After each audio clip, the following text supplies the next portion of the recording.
సభకి ఎంతమంది జనం వస్తారని ఎక్స్పెక్ట్ చేస్తున్నారు? రెండోది ఎమ్మెల్సీ వర్మకు రాకపోవడం మీరు ఎలా చూస్తున్నారు?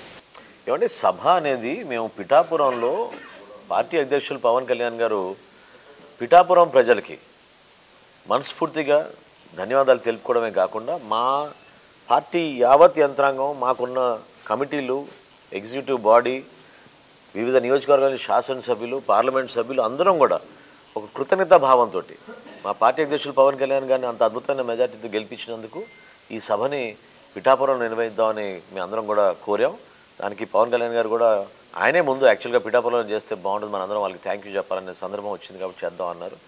సో డెఫినెట్గా ఈ సభ అనేది వాళ్ళకి అంకితం చేస్తూ వాళ్ళు ఏ విధంగా కష్టపడి కష్టకాలంలో కూడా దుర్మార్గమైన గత ప్రభుత్వంలో కూడా ఎదుర్కొని నిలబెట్టారో దాన్ని మేము గౌరవించడానికి ఇది ఒక చక్కటి అవకాశం.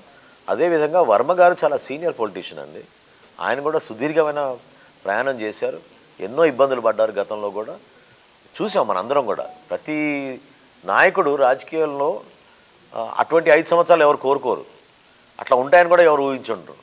సో వర్మ గారు కూడా ఆ విధంగా ఇబ్బంది పడ్డారు. అయితే పదవులు ఎవరికి కేటాయిస్తారనేది ఏ పార్టీ అధిష్టానం అది నిర్ణయం తీసుకుంటారు.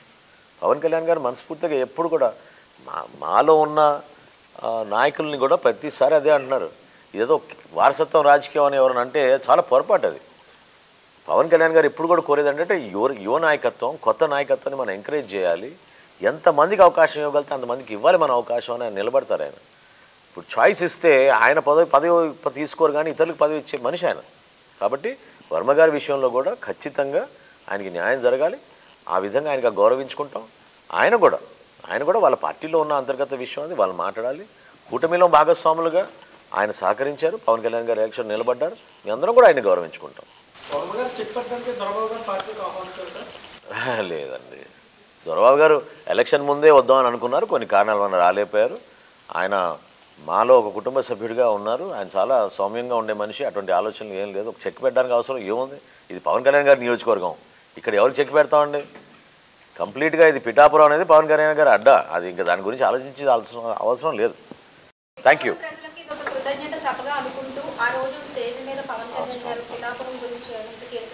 అఫ్ కోర్స్ ఇప్పటివరకు జరిగిన కొన్ని అభివృద్ధి కార్యక్రమాలు ఏ విధంగా కష్టపడి క్యాబినెట్లో కూడా కొన్ని తీర్మానాలు చేపించి ప్రత్యేకంగా శాంక్షన్ చేయించారో పిఠాపురం గురించి అవన్నీ కూడా వివరిస్తారు పవన్ కళ్యాణ్ గారు. అంటే ఎక్కువ మందికి తెలియకపోవచ్చు కానీ చాలా అద్భుతమైన కార్యక్రమాలు ఈ 8 నెలల్లోనే పవన్ కళ్యాణ్ గారు ఉప ముఖ్యమంత్రిగా అయినాక పిఠాపురం శాసనసభ్యుడిగా ఆయన ఒక బాధ్యత తీసుకుని అనేక అభివృద్ధి కార్యక్రమాలు మంజూరు చేయించారు, వాటి గురించి వివరిస్తారు.